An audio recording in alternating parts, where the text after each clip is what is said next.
Bon, il faut qu'on parle des Jeux Olympiques. Peut-être l'événement sportif qu'on attend le plus à chaque fois. Des exploits, des records, des émotions et des moments qui restent gravés à jamais dans l'histoire du sport. Quand on pense aux Jeux, on a souvent plein de souvenirs, mais surtout des souvenirs d'été. On peut le regretter, mais à l'heure actuelle, les Jeux Olympiques estivaux cristallisent beaucoup plus l'attention médiatique que les Jeux d'hiver. Pourquoi? Parce qu'il y a plus de sport, plus d'athlètes, plus de pays concernés, des disciplines plus familières aussi, comme l'athlétisme ou la natation. Et puis soyons honnêtes, en France, on n'a pas toujours une grande culture des sports d'hiver. Résultat, à chaque Olympiade hivernale, on redécouvre les règles, les formats, les athlètes et parfois même les sports eux-mêmes. Et c'est justement pour ça que cette série de vidéos existe. L'objectif ici, c'est de vous proposer un guide aussi complet que possible des Jeux Olympiques d'hiver, sport par sport. Comprendre ce qu'on regarde, savoir comment ça fonctionne, connaître les formats, l'histoire olympique aussi, et surtout, repérer les athlètes et les nations à suivre. Ces Jeux d'hiver se dérouleront à Milan-Cortina, en Italie, du 6 au 22 février 2026. Et si vous tombez sur cette vidéo après les Jeux, bon, c'est un peu tard certes, mais rassurez-vous, vous pouvez quand même apprendre pas mal de choses sur les sports d'hiver, leur fonctionnement et pourquoi ils sont aussi passionnants à suivre. Petite précision importante, cette preview est découpée en 3 vidéos, mais elles peuvent toutes se regarder indépendamment. Pas besoin de voir la première pour comprendre la deuxième, ni la deuxième pour apprécier la troisième. Et à l'intérieur de chaque vidéo, tout est chapitré sport par sport. Vous pouvez donc regarder uniquement ce qui vous intéresse, même si évidemment rien ne vous empêche de tout regarder. Je dis ça, je dis rien. J'ai essayé d'être le plus clair et le plus complet possible, sans vous assommer d'infos inutiles. Quand je parle des athlètes, ce n'est évidemment pas une liste exhaustive, c'est une sélection, forcément subjective, basée sur la forme du moment, les résultats récents, le palmarès, bref, vous avez compris. Et pour la prononciation des noms, j'ai fait de mon mieux, vraiment, mais vous allez sûrement entendre quelques hésitations parfois. Si ce format vous plaît, n'hésitez pas à vous abonner, à liker, à commenter et à partager aussi.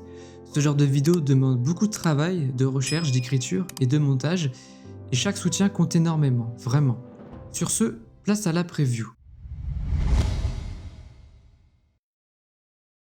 On peut désormais parler d'un sport qui en combine deux, d'où son nom, le combiné nordique. Un sport qui réunit du saut à ski, épreuve très spectaculaire, et du ski de fond. Les athlètes doivent exceller à la fois dans la maîtrise technique aérienne et dans l'endurance, un mélange rare et exigeant dans le sport d'hiver. Le combiné nordique est présent sur toutes les Olympiades hivernales depuis 1924, et cette édition de Milan-Cortina marque sa 25e participation. Très peu d'athlètes seront présents cette année, seulement 36 contre 55 en 2022. L'épreuve par équipe a été ramenée à 2 participants par nation contre 4 auparavant. Autre particularité, cette discipline reste exclusivement masculine au JO, alors qu'il existe bien une Coupe du Monde féminine depuis 2020. On espère que leur présence ne tardera pas. Alors, comment se déroule une compétition de combiné nordique? Tout commence par le saut à ski. Les concurrents s'élancent depuis un tremplin et sont notés par des juges sur la distance parcourue et le style du saut. Ensuite, le même jour, vient la course de ski de fond. Les résultats du saut déterminent les départs échelonnés selon la méthode Gunderson, où 1 point équivaut à 4 secondes. Le meilleur sauteur part en premier, les autres suivent avec leur retard converti en secondes. Par exemple, si le premier a 100 points et le deuxième 97, ce dernier partira avec 12 secondes de retard sur le premier. Le skieur qui franchit la ligne d'arrivée en premier remporte l'épreuve. Le combiné nordique propose 3 épreuves au jeu. L'individuel petit tremplin, l'individuel grand tremplin et l'épreuve par équipe. La seule vraie différence entre petit et grand tremplin, c'est la taille du tremplin. Dans les 2 cas, il faudra ensuite parcourir 10 km de ski de fond. Sur le petit tremplin, le saut fait en moyenne 109 mètres, et sur le grand, il atteint en moyenne 143 mètres. On va pas rentrer dans les détails trop techniques des noms des tremplins et de leurs spécificités, sinon on s'en sort pas. Pour l'épreuve par équipe, chaque nation aligne 2 athlètes. Chacun effectue un saut sur le grand tremplin, puis c'est parti pour un relais de 7,5 km x 2. Concrètement, chaque skieur fait des boucles de 1,5 km avant de passer le relais à son coéquipier jusqu'à un total de 15 km. Maintenant, on peut s'intéresser aux forces en présence. La Norvège est une nation phare du combiné nordique, mais elle devra composer avec 2 absences de taille pour retraite sportive. Tout d'abord, Jarl Magnus Rieber, déjà une légende malgré ses 28 ans, avec 11 titres mondiaux et 78 victoires en Coupe du Monde, mais jamais sacré au JO. Et Jørgen Grabach, qui lui a toujours brillé sur le grand rendez-vous olympique, avec ses 4 titres. Heureusement pour les Norvégiens, Jens Luras Oftebro sera là, vice-champion olympique sur grand tremplin et réputé pour ses qualités de skieur. L'Allemagne, elle, débarque avec un groupe très solide. Vincenz Geiger, vainqueur sortant de la Coupe du Monde et double champion olympique, Julian Schmidt en nette progression ces dernières saisons, Johannes Ridzek, expérimenté au palmarès XXL, et Manuel Fest. Bref, de quoi faire tourner la tête à leurs adversaires et, comme pour les Norvégiens au biathlon, un vrai casse-tête pour sélectionner la meilleure équipe. L'Autriche misera sur Johannes Lamparter, très régulier et détenteur d'un gros globe en 2023 et actuel leader de la Coupe du Monde, et sur le jeune Stefan Rothenegger, accompagné de son frère Thomas, prêt à montrer de quoi ils sont capables. Au niveau des autres outsiders, on suivra le Finlandais Ilkka Erola et l'Estonien Christian Ilves. Et côté tricolore, Laurent Multaler sera le leader de l'équipe de France, épaulé par 3 jeunes prometteurs, Matteo Beau, Gaël Blondeau et Marco Ennis. L'expérience et le talent sont là, maintenant reste à transformer tout ça sur les tremplins et sur les pistes. Bref, le combiné nordique, c'est une discipline fascinante où chaque athlète doit être complet, à la fois un sauteur précis et un fondeur endurant. Entre technique aérienne et course effrénée sur les skis, chaque épreuve est un vrai spectacle, et avec des athlètes de ce calibre, le suspense est garanti jusqu'à la ligne d'arrivée. Alors vraiment, gardez un œil dessus pendant ces JO. Suivez ces athlètes et laissez-vous surprendre. On change complètement d'ambiance maintenant. Place au curling. Et oui, c'est bel et bien un sport, un vrai. Même si certains en doutent encore, souvent par méconnaissance plutôt que par mauvaise foi. Le curling demande de la précision, de la stratégie, de la coordination, du physique aussi. On le surnomme d'ailleurs les échecs sur glace. Et c'est aussi l'un des 2 seuls sports collectifs des JO d'hiver.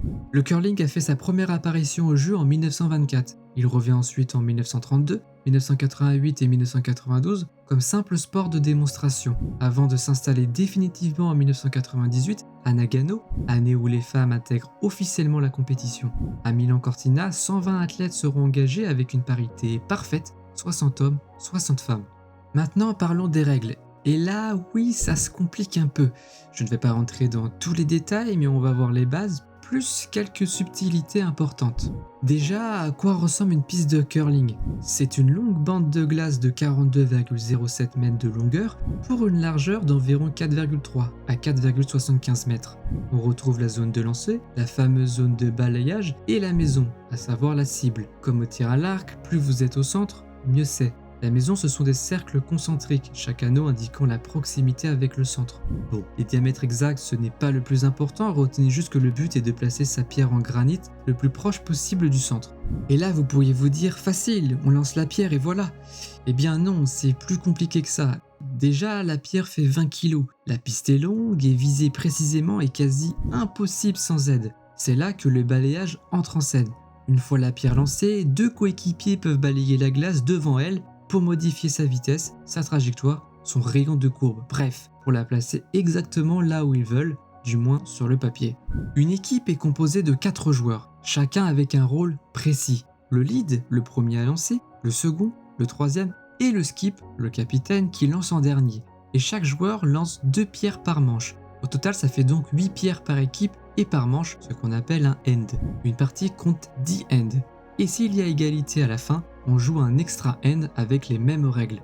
Mais alors, comment marque-t-on des points? C'est simple, en théorie. L'équipe qui a la pierre la plus proche du centre marque et peut marquer autant de points qu'elle a de pierres mieux placées que la meilleure pierre adverse. Quelques exemples pour mieux comprendre. Une pierre rouge est la plus proche, mais une jaune la suit juste derrière. 1 point pour les rouges. 3 pierres jaunes avant la première pierre rouge. 3 points pour les jaunes. 5 pierres jaunes dans la maison, mais une seule pierre rouge qui est plus proche du centre que toutes les jaunes, c'est la rouge qui marque, et un seul point. Aucune pierre dans la maison, aucun point. Voilà, simple mais parfois cruel. Ce qu'il faut retenir, c'est que chaque pierre peut servir à marquer, comme dans les exemples, mais aussi à bloquer les pierres adverses, à protéger les siennes, ou à dégager celles de l'adversaire. Et c'est précisément pour ça que le curling mérite d'être vu. Une stratégie permanente, des coups brillants, des retournements des situations. Sérieusement, donnez-lui une chance pendant les JO, vous verrez, le curling est un sport bien plus intéressant qu'on ne le pense. Il est maintenant temps de parler des formats olympiques. Au jeu, chaque tournoi masculin et féminin réunit 10 équipes. Tout commence par une poule unique, les 10 nations s'affrontent chacune une fois. À l'issue de ces matchs, un classement général est établi et seules les 4 meilleures équipes décrochent leur place en demi-finale. De là, c'est une progression classique, demi-finale puis finale pour jouer la médaille d'or. Depuis 2018, un nouveau tournoi est apparu, le double mixte. Là encore, 10 équipes mais composées cette fois d'un duo, un homme et une femme. Et chaque joueur lance 4 pierres par manche. Le rythme est beaucoup plus rapide, plus dynamique, mais le déroulement de la compétition reste identique. Une poule unique, puis les 4 premiers en demi-finale et enfin la finale olympique. Pour les JO, on retrouve les nations qui dominent le curling mondial depuis des années. Chez les hommes, 2 équipes sortent clairement du lot. D'abord la Suède, menée par Niklas Edin, véritable légende vivante du curling. Champion olympique à Pékin, 7 fois champion du monde. Edin est sans doute l'un des meilleurs skips ou capitaines de l'histoire. Face à eux, on retrouvera les Britanniques emmenés par Bruce Mouat, finaliste olympique en 2022, champion du monde en 2023 et 2025. Il arrive à Milan Cortina avec une équipe solide, régulière et toujours dans le coup dans les grands rendez-vous. Derrière ces 2 favoris naturels, il faudra évidemment surveiller les Canadiens, avec Brad Jacobs qui a pris la suite de Brad Gushue, champion olympique en 2006, ainsi que les Suisses de Yannick Schwaller, capable de battre n'importe qui sur une bonne journée. Et puis il y a les outsiders, l'Italie qui jouera à domicile, la Norvège, la Chine et les États-Unis, des équipes capables de créer la surprise. Chez les femmes, la compétition s'annonce tout aussi ouverte. Les Suissesses arrivent comme une référence mondiale emmenée par Silvana Trinzoni, médaillée à chaque championnat du monde depuis 2019 et avec 4 titres en prime. Mais attention aux Canadiennes de Rachel Oman, championne du monde 2024 et 2025. Les outsiders, encore une fois l'Italie qui aura l'avantage du public, les Coréennes portées par Kim Yoo-ji, finaliste mondiale, la Chine, la Suède et la Grande-Bretagne, toutes capables de viser le dernier carré. Du côté du double mixte, les forces en présence sont assez claires. L'Italie arrive en favorite, championne olympique et championne du monde en titre, rien que ça. La Suède sera aussi à surveiller de près, portée par son sacre mondial en 2024. Derrière, la Grande-Bretagne, vice-championne du monde, reste un sérieux client, tout comme la Norvège, finaliste olympique à Pékin. Sans oublier 2 nations toujours dangereuses, le Canada et évidemment la Suisse. Quant à l'équipe de France, malheureusement, ils n'ont pas réussi à se qualifier pour le tournoi olympique. Maintenant, vous savez désormais tout, ou presque, sur le curling. Et il ne vous reste plus qu'à suivre ce sport que vous regarderez sans doute d'un œil différent. On passe à un sport iconique des Jeux, le ski de fond.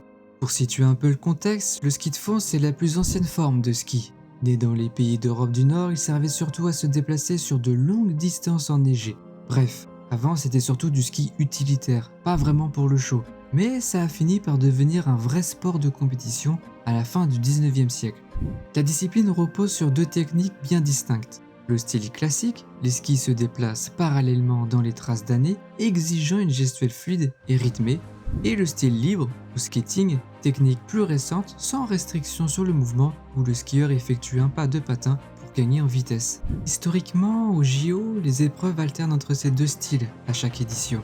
Par exemple, en 2022, le sprint était en style libre, et le sprint par équipe en style classique. Cette année, ce sera l'inverse, histoire de ne pas s'ennuyer.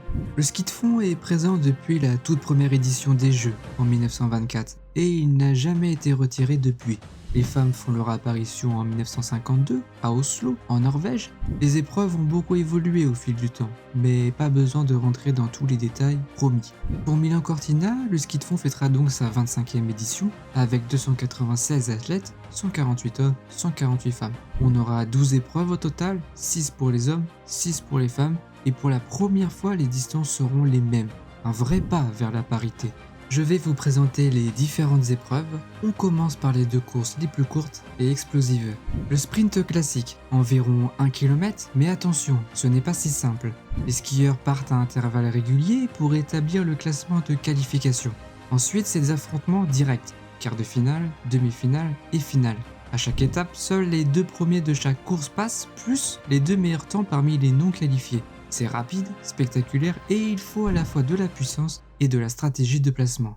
Le sprint par équipe en style libre. Ici, 2 athlètes forment une équipe et alternent sur 3 tours chacun, soit 6 au total, sur des boucles d'environ 1 km. On commence par les demi-finales et les 3 meilleures équipes de chaque demi-finale, ainsi que les 4 meilleures équipes au temps, avancent en finale à 10. Là, chaque relais peut vraiment tout changer. On peut ensuite parler du skiathlon, l'épreuve qui demande aux athlètes d'être bons dans les deux techniques. 20 km au total, 10 km en classique, 10 km en skating. Entre les deux, petites transitions techniques pour changer de ski sans arrêter le chrono. Départ en peloton, donc beaucoup de stratégie et de placement. Et le premier à franchir la ligne décroche l'or. Physiquement, c'est un vrai défi. Il y aura aussi le 10 km libre, une course contre la montre avec départ à intervalles réguliers. Tout repose sur la gestion du rythme, l'endurance et la technique. On aura également la course la plus longue, à savoir le fameux 50 km mass start. Tous les participants partent en même temps, un véritable test d'endurance et de stratégie. Savoir quand accélérer, quand rester avec le peloton et espérer ne pas exploser avant la ligne d'arrivée. Plus de 2 heures de bataille intense, c'est presque un marathon sur ski. Et pour finir, le relais 4 x 7,5 km. Chaque équipe aligne 4 skieurs, les 2 premiers en style classique, les 2 derniers en style libre. Chaque skieur parcourt sa portion puis passe le relais au suivant. Chaque position compte et la stratégie peut complètement changer le classement. Bref, vous avez un aperçu de toutes les épreuves.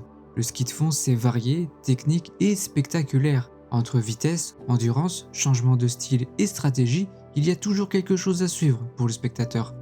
Avec 296 athlètes au départ, attendez-vous à du beau spectacle. Justement, en parlant d'athlètes, on va jeter un coup d'œil sur les forces en présence. Et on commence là aussi par les épreuves courtes. Chez les hommes, on a la Norvège qui domine assez largement. Comme pour le biathlon, avec un certain Johannes qui lui sera bien présent. C'est Johannes Klæbo.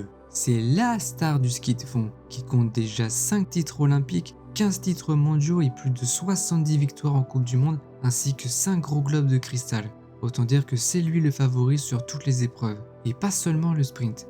Difficile à savoir qui l'accompagnera entre Erik Valnes, Even Northug, Ansgar Evensen, bref, ils ne sont pas en plaindre et encore je ne les ai pas tous cités. Du côté des challengers, la France peut clairement jouer un rôle, avec l'expérimenté Lucas Chanava, qui a remporté une étape cette saison, mais aussi Jules Chapaz, médaillé mondial en 2023, et Richard Jouve, double médaillé olympique et mondial. La France peut clairement viser le podium en individuel comme en relais. Les outsiders incluent aussi les Suédois d'Edvin Anger, médaillé mondial à seulement 22 ans, les Italiens avec Federico Pellegrino, 2 fois vice-champion olympique du sprint, et les Finlandais de Lauri Vuorinen, médaillé mondial en 2025. Chez les femmes, les favorites sont suédoises, avec Johanna Sundling, championne olympique 2022 et 7 fois championne du monde, ainsi que Maja Dahlqvist, triple médaillée olympique à Pékin et triple championne du monde. Elles pourront s'appuyer également sur Linn Svan, deuxième de la Coupe du monde en 2024, et Johanna Hagström. Pour les autres nations, on aura les USA, avec la locomotive de l'équipe, Jessica Diggins, 3 médailles olympiques dont 1 titre et 2 titres mondiaux. La Norvège avec Kristin Stavast-Kistad, vice-championne du monde en titre du sprint. La Suisse avec Nadine Feindrich, plusieurs fois médaillée mondiale. La Finlande avec Jasmine Johansson, vainqueur du classement sprint en 2025. Et l'Allemagne avec Laura Gimler, entre autres. On peut passer aux courses longue distance. Chez les hommes, la Norvège reste incontournable. Johannes Klæbo, oui, encore lui, sera évidemment la référence. Pas besoin de rappeler tout son palmarès, vous avez compris. À ses côtés, l'équipe est tout simplement monstrueuse. Martin Janget, vice-champion du monde de skiathlon en 2025, Harald Amundsen, régulièrement médaillé aux mondiaux et vainqueur du Gros Globe en 2024, Simon Kruger, plusieurs fois médaillé aux mondiaux et aux JO, et Paul Gullberg, capable de briller sur toutes les distances. Bref, une équipe ultra complète, prête à dominer, reste à voir qui ils aligneront. En face, la concurrence ne viendra pas les mains dans les poches. Les Suédois avec William Poromaa, vice-champion du monde en titre du 50 km. Les Finlandais avec l'expérimenté Livo Niskanen, triple médaillé olympique. Et côté français, Hugo Lapalus, Jules Lapierre et Mathis Desloges porteront les espoirs tricolores sur les courses longue distance. Tous ces athlètes savent gérer l'endurance et les tactiques de peloton, donc ça promet de belles bagarres. Chez les femmes, les Norvégiennes sont également favorites, avec Therese Johaug, quadruple championne olympique, 14 fois championne du monde, 50 victoires en Coupe du Monde et 3 gros globes de cristal. Sacré palmarès. L'équipe pourra aussi compter sur Astrid Slint, Anne Kalva et la fameuse famille Weng avec Heidi et Tyrrell. La Suède sera de la partie avec Ebba Andersson, 6 fois championne du monde, et Frida Karlsson, triple championne du monde. Les États-Unis miseront sur Jessica Diggins, comme sur les distances courtes, la Finlande sur Kerttu Niskanen, et l'Allemagne sur Jessica Karl. La bataille promet d'être intense sur chaque course longue distance. Côté des Françaises, que ce soit en sprint ou sur les longues distances, elles ne sont pas encore capables de rivaliser avec les meilleures. Mais on espère qu'elles progresseront dans les prochaines années, que ce soit Lena Quintin ou Melissa Gall, pour ne citer qu'elles. Pour les relais, on retrouve les mêmes nations en haut du classement. Les 3 pays scandinaves, hommes comme femmes, les Allemandes peuvent créer les troubles fêtes, comme en 2022, et les Américaines ont aussi un coup à jouer. Chez les hommes, il faudra suivre de près notre équipe de France, ainsi que l'Italie. Bref, le ski de fond, c'est un cocktail parfait de puissance, d'endurance, de technique et de stratégie. Du sprint express au 50 km marathon, en passant par le relais collectif, il y a toujours quelque chose à admirer. On s'attaque maintenant à un autre très gros morceau des Jeux Olympiques d'hiver, un sport jeune, spectaculaire, de plus en plus populaire et qui regroupe plusieurs disciplines très différentes. Le snowboard. Né dans les années 60, inspiré du surf, du skateboard et du ski, le snowboard fait son entrée au jeu en 98 à Nagano. Depuis, il n'a cessé de prendre de l'ampleur, au point de devenir l'un des symboles les plus modernes et les plus impressionnants des jeux. Créativité, vitesse, engagement physique et style, le snowboard c'est un peu tout ça à la fois. Pour Milan Cortina 2026, le snowboard vivra sa 8e participation olympique avec pas moins de 11 épreuves au programme et un total de 238 athlètes avec une équité toujours respectée d'une discipline à une autre. Vous l'avez compris, derrière son nom snowboard se cachent en réalité plusieurs sports très différents. Course en duel, affrontement à plusieurs sur des parcours semés d'obstacles, ou encore discipline jugée où le style et la créativité font toute la différence. Bref, pour le snowboard, on va avancer discipline par discipline, comprendre le format, puis identifier les grands favoris et les chances françaises. On commence avec le slalom géant parallèle, la discipline alpine du snowboard. Ici, pas de figure ni de style, on est sur du pur duel, de la vitesse et de la précision. Le principe est simple, 2 snowboarders s'élancent en même temps, chacun sur une piste parallèle, une rouge et une bleue, avec exactement le même tracé et une série de portes à franchir. L'objectif est évidemment d'aller le plus vite possible sans faute. En qualification, chaque athlète effectue 2 descentes, une sur chaque piste. Les temps sont additionnés et les 16 meilleurs accèdent à la phase finale. Ensuite, place au spectacle. Élimination directe des 8e jusqu'à la finale. À chaque duel, le premier à franchir la ligne passe au tour suivant. Et les 2 perdants des demi-finales s'affrontent pour la médaille de bronze. C'est une discipline très lisible pour le public, avec des écarts souvent infimes et où la moindre erreur se paie cash. Au niveau des athlètes à suivre, chez les hommes, plusieurs noms se détachent clairement. L'Italie, à domicile, fera partie des grands favoris, avec Maurizio Bormolini, l'un des plus réguliers du circuit, vainqueur du Gros Globe en 2025.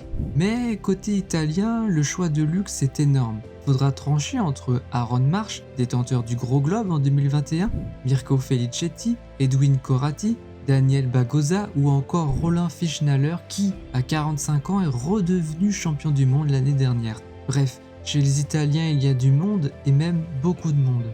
Autre nation ultra favorite, l'Autriche. Elle pourra compter sur Benjamin Karl, véritable légende de la discipline. 3 médailles olympiques dont l'or en 2022, 5 titres de champion du monde, 4 gros globes de cristal, le premier en 2008, le dernier en 2024. Je pense que vous voyez à peu près le type d'athlète. Les Autrichiens auront aussi dans leur rang le quarantenaire Andreas Promger, triple vainqueur de la Coupe du Monde et triple champion du monde, ainsi que Harvey Downer.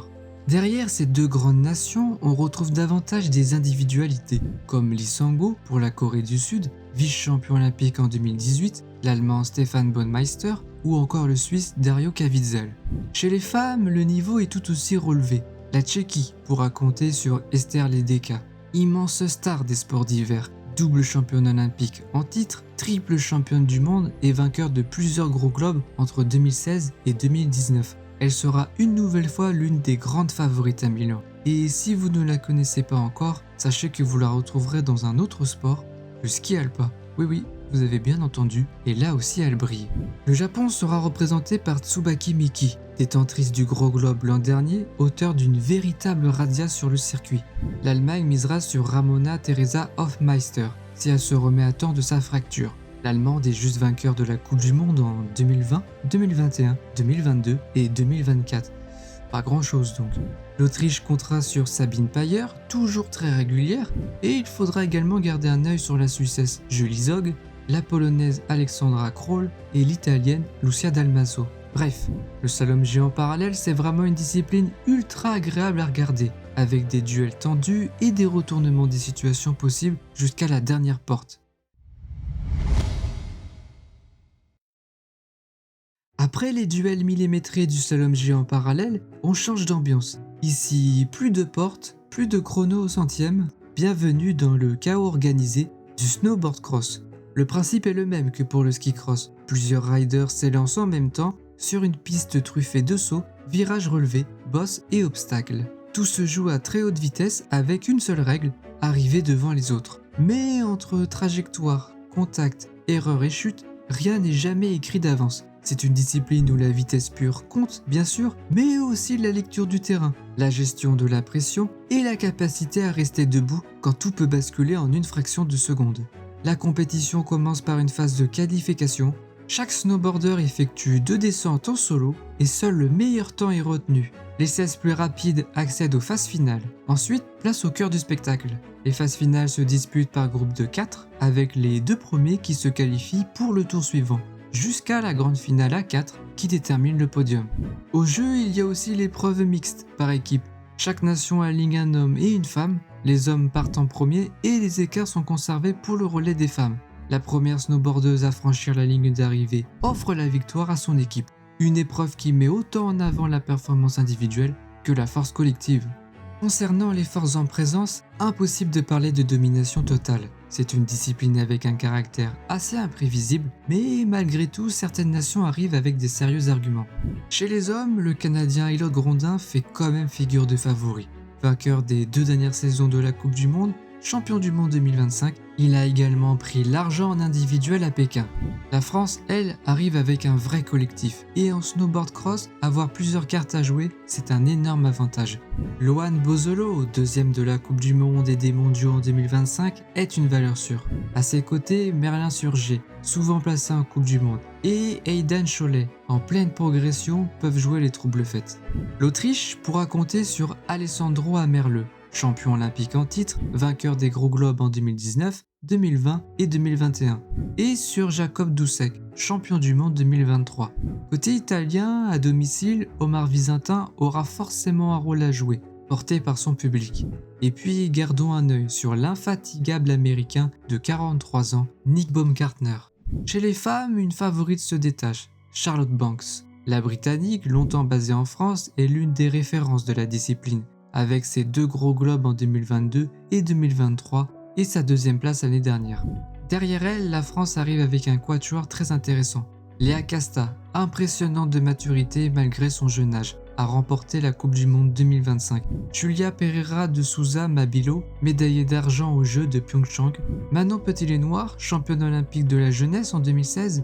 Et Chloé Trespuch, qui est bien de retour de maternité, elle qui avait remporté la Coupe du Monde en 2024 après sa médaille d'argent aux Jeux de Pékin. 4 profils capables d'aller chercher de beaux résultats et des médailles on l'espère. L'Italie misera sur Michaela Moioli, championne olympique 2018, triple vainqueur de la Coupe du Monde, elle est toujours performante. L'Australie comptera sur Josie Baff, vice-championne du monde 2023, et il faudra aussi surveiller le retour éventuel de la Tchèque Eva Adamsinkova, ancienne championne olympique, et de l'américaine de 40 ans Lindsey Jacobellis, championne olympique en 2022, véritable légende du snowboard cross. Enfin, pour l'épreuve mixte par équipe, les nations fortes individuellement seront logiquement avantagées. Le Canada, la France bien sûr, l'Italie et l'Autriche apparaissent comme les principaux candidats au podium. Maintenant, attention aux surprises, comme les États-Unis il y a 4 ans. On passe maintenant aux 3 épreuves artistiques du snowboard, en commençant par le halfpipe.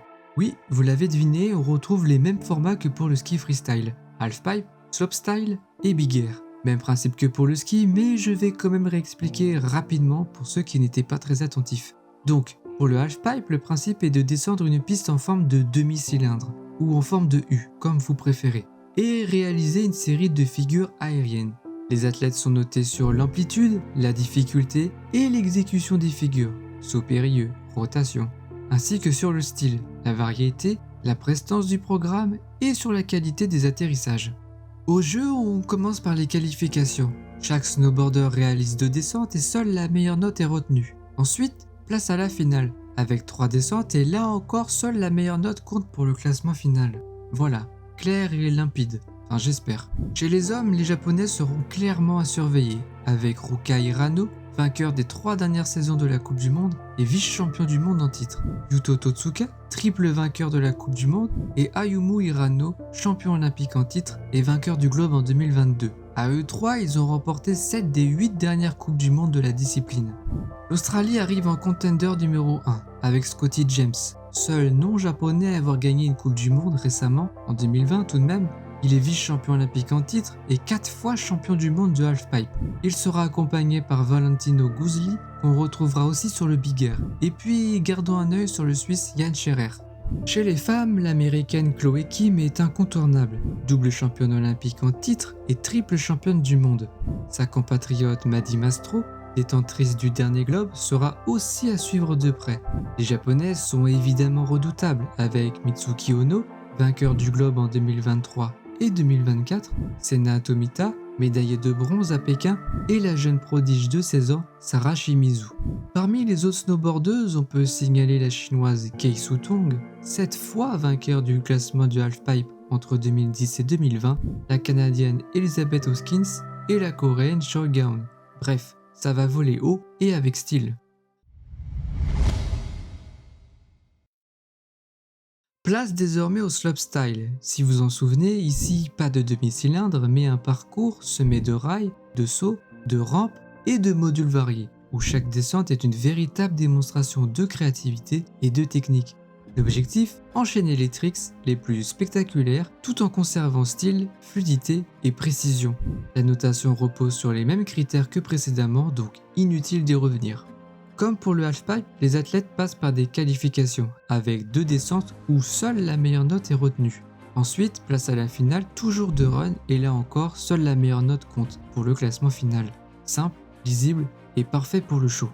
Côté masculin, il faudra surveiller de très près l'équipe canadienne, avec Cameron Spalding, vainqueur de la dernière Coupe du Monde, et Liam Rirley, champion du monde en titre et vainqueur du globe en 2024. Attention aussi à Max Sparrow, champion olympique en titre, qu'on retrouvera très certainement en Big Air. Il est le snowboarder le plus titré de l'histoire des X-Games dans cette discipline. Même chose pour Mark McMorris, 5 fois vainqueur des X-Games en slopestyle et triple médaillé de bronze olympique, lui aussi attourdi sur le Big Air. Parmi les autres nations, on suivra les Américains Red Gerard, champion olympique en 2018, et Dustin Eriksson, vainqueur de la Coupe du Monde en 2023. Le Norvégien Marcus Cleveland, champion du monde 2023, sera également à surveiller, tout comme les Japonais Ryoma Kimata et Taiga Hasegawa, que l'on attendra davantage sur le Big Air. Chez les femmes, le plateau est tout aussi relevé.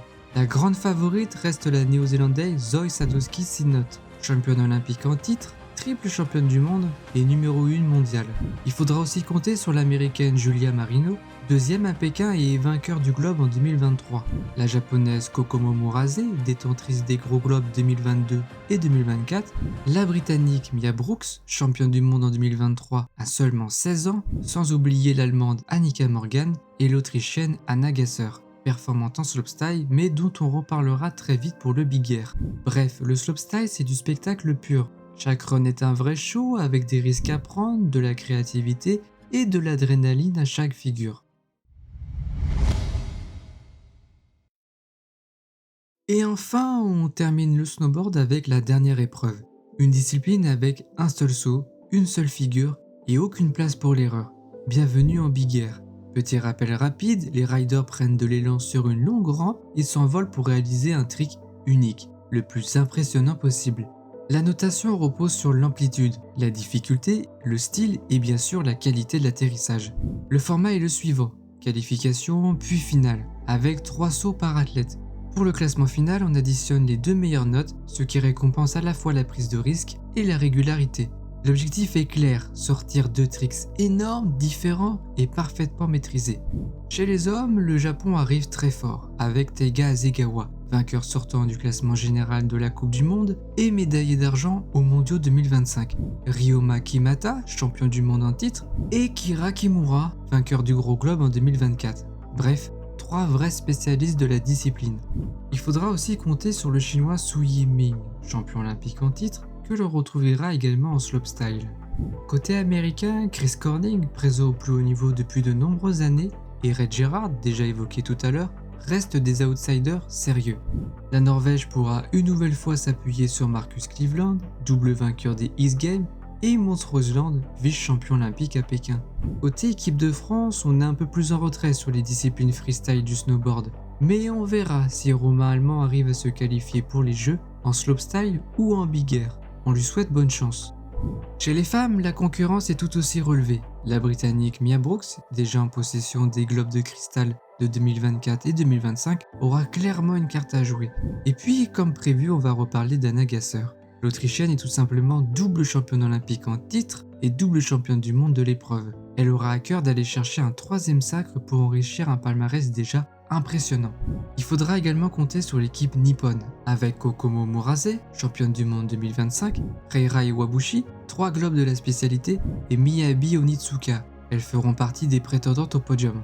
Enfin, on retrouvera de nouveau la néo-zélandaise Zoe Sadowski-Synnott, vice-championne olympique à Pékin. Voilà pour le snowboard au JO. De la vitesse, du style, du risque et du spectacle à l'état pur. Entre les duels sous tension du parallèle, le chaos du cross et les envolées du freestyle, chaque épreuve peut faire basculer une carrière en quelques secondes. Une chose est sûre, sur la neige comme dans les airs, le snowboard promet encore des moments complètement fous à Milan. On arrive au dernier sport de cette longue preview. Et pour conclure en beauté, place à ce qui ressemble un peu à la petite sœur hyper active du patinage de vitesse, le short track. Oui, c'est bien du patinage de vitesse sur glace, mais version compacte. Au lieu d'un anneau de 400 mètres, on tourne sur une piste de 111,12 mètres. Oui, c'est très précis. Discipline olympique à part entière depuis 1992 à Albertville, le short track avait déjà fait une apparition en mode démonstration à Calgary en 1988. Depuis, la discipline n'a fait que grandir, portée par son côté spectaculaire et parfois complètement imprévisible, qui en fait aujourd'hui un sport presque incontournable des Jeux. À Milan-Cortina, ce sera déjà sa 10e édition. Au total, 112 athlètes sont attendus, 56 hommes, 56 femmes. Et tous devraient maîtriser ce qui fait le charme et la folie du short track, des courses ultra rapides et des virages tellement serrés que les patins semblent défier la physique. Ici, la stratégie compte autant que la vitesse, et avec le nombre de chutes, le casque est devenu obligatoire, et même très réglementé. L'idée c'est de protéger les athlètes sans transformer tout le monde en coureur du Tour de France version casque super aéro. Et attention, ce n'est pas une critique, j'adore le cyclisme. Et ceux qui suivent ce sport savent que certaines équipes misent un peu plus sur l'aérodynamisme que sur l'aspect protecteur. Bref, pour le short track, le casque sert vraiment à ce pourquoi il est fait, la sécurité des patineurs. Et toujours pour limiter les chutes, les athlètes ont aussi des chaussures plus rigides et des lames plus courtes, pour mieux maîtriser leur inclinaison dans les virages entre autres. Sinon, les compétitions se dérouleront au Mediolanum Forum d'Assago dans la banlieue de Milan, du 10 au 20 février. Et au programme, 9 épreuves que je vais détailler comme d'habitude. Pour commencer, on a le 500 mètres, c'est-à-dire 4 tours et demi, et le 1000 mètres, soit 9 tours. On a des séries, des quarts, des demi, puis la finale avec 5 athlètes par course. En tout cas, le règlement est prévu pour pouvoir accueillir jusqu'à 5 patineurs. Ce sont des courses rapides, nerveuses, alors comme vous pouvez vous en douter, pas mal de chutes, et ça se joue souvent à la moindre ouverture. Ensuite, on a le 1500 mètres, soit 13 tours et demi. C'est un format en 3 phases. On a d'abord le tour préliminaire, puis les demi, et enfin la finale. Pour chacun de ces 7 courses, on a 7 patineurs en piste. C'est une épreuve plus stratégique, on attend, on surveille, on place une accélération au bon moment, si possible, enfin, c'est assez chouette à regarder. Et pour finir, on a les relais, au nombre de 3. Le relais homme de 5000 mètres, 45 tours, le relais femme de 3000 mètres, 27 tours, et le relais mixte de 2000 mètres, 18 tours. Pour chaque relais, on a 4 patineurs, donc pour le relais mixte, on a 2 hommes et 2 femmes. Le passage de relais se fait sans témoin, ce serait beaucoup trop risqué. Ici, la transmission, c'est une poussée dans le dos. En cas de chute, un coéquipier peut toucher l'athlète tombé pour le remplacer, même si on perd beaucoup de temps. Les relais, c'est vraiment technique, précis et visuellement assez impressionnant. On peut même être un peu perdu au début. Et maintenant, parlons des athlètes à suivre. Chez les hommes, l'équipe canadienne est impressionnante avec William Dongino, leader actuel de la Coupe du Monde et plusieurs fois champion du monde. Steven Dubois, médaillé au dernier jeu et champion du monde en titre du 500 et du 1000 mètres, ainsi que Jordan Pierre-Gilles et Félix Roussel, tous les deux réguliers en Coupe du Monde et présents dans les relais. La Corée aussi sera sans surprise redoutable, mais difficile de savoir exactement qui sera à Milan, tant leur effectif est dense. Pour vous donner un ordre d'idée, 104 patineurs ont été retenus pour la sélection nationale. Oui, 104. Et pourtant, Park Ji-won, vainqueur de la Coupe du Monde en 2023 et 2024, ne sera pas présent. En revanche, Wang Dae-won, champion olympique en titre du 1500 mètres, et le jeune Rim Jong-un feront le voyage. La Chine s'appuiera sur Sun Long, rien à voir avec le sulfureux nageur Sun Yang, très régulier cette saison. Sun Long, pas Sun Yang, et Xiao Langyu, champion olympique 2022 du 500 mètres à une époque où il représentait la Hongrie. À domicile, l'Italie sera également solide avec Pietro Sigel, plusieurs fois médaillé aux mondiaux, dont un titre en 2023 et actuel numéro 2 mondial. Lukas Peschenhauser et Thomas Nadalini, tous deux à suivre de près. Et n'oublions pas le néerlandais Jens van Voet qui peut créer la surprise. Côté français, on suivra surtout Quentin Vercock. Ça risque d'être très compliqué, mais dans un sport aussi imprévisible que le short track, tout reste possible. Chez les femmes, le Canada en impose aussi avec Courtney Sarro, numéro 1 mondial et plusieurs fois médaillée aux derniers mondiaux. Danae Blaise, Florence Brunel, Ricky Doak et Kim Boutin complètent une équipe canadienne extrêmement dense. Au niveau des autres nations, il faudra surveiller les américaines, avec Kristen Santos Griswold, vainqueur du Gros Globe l'année dernière, plusieurs fois médaillée aux mondiaux, et Corinne Stoddart, actuelle numéro 2 mondial. Les coréennes avec Kim Jin-lee, détentrice du Gros Globe en 2024, et Choi Min-jeon, double championne olympique du 1500 mètres et 8 fois championne du monde en individuel. L'Italie avec l'icône Ariana Fontana, 11 médailles olympiques dont 2 titres, et c'est tout simplement l'athlète italienne la plus médaillée de l'histoire des Jeux. Elle aura à cœur d'être présente et de performer chez elle pour ses 6e Jeux. Elle sera accompagnée par Elisa Confortola. La Belgique avec Anne Desmay, championne du monde en titre du 1000 mètres, et les inévitables néerlandaises avec Sandra Velzebauer, multiples fois championne du monde et actuelle numéro 3 mondial. Sa sœur Michelle Velzebauer ainsi que Selma Poutsma, toujours performante, elle qui avait représenté la France auparavant. Et justement, en parlant des Françaises, on suivra avec attention Bérénice Combi, Eva Grenouillou, Aurélie Lévesque et Chloé Olivier qui ont réussi à qualifier le relais, une première depuis 2006. Côté relais, on retrouve les mêmes nations chez les hommes. Le Canada, la Corée, la Chine, l'Italie, les Pays-Bas. Chez les femmes, il faut rajouter les États-Unis et pour le relais mixte, c'est pareil. En conclusion, le short track c'est du spectacle à chaque instant. Des courses nerveuses, des chutes, de l'incertitude, des stratégies et des athlètes capables de tout changer en quelques secondes. Voilà, on arrive au bout de cette grande preview des Jeux Olympiques d'hiver. Si vous avez regardé toute la série, déjà, merci, vraiment. L'idée de ces vidéos, c'était de prendre le temps, de comprendre les sports, leurs règles, leurs formats, de remettre un peu de contexte, d'histoire, et surtout de mettre en lumière les athlètes qui vont ou qui ont fait vibrer ces Jeux. Évidemment, tout n'a pas pu être dit. Certains sports mériteraient encore plus de temps, certains athlètes auraient pu être davantage mis en avant, mais ça prendrait beaucoup trop de temps. Le but c'était surtout que vous regardiez les jeux différemment, que vous compreniez mieux ce que vous voyez à l'écran et que peut-être vous avez envie de suivre un sport que vous n'auriez jamais regardé autrement. Si c'est le cas, alors le pari est réussi. Et si ce format vous a plu, n'hésitez pas à le dire en commentaire, à partager ou simplement à vous abonner pour soutenir le travail. Sur ce, profitez des jeux, profitez du sport et on se retrouve très vite pour la suite.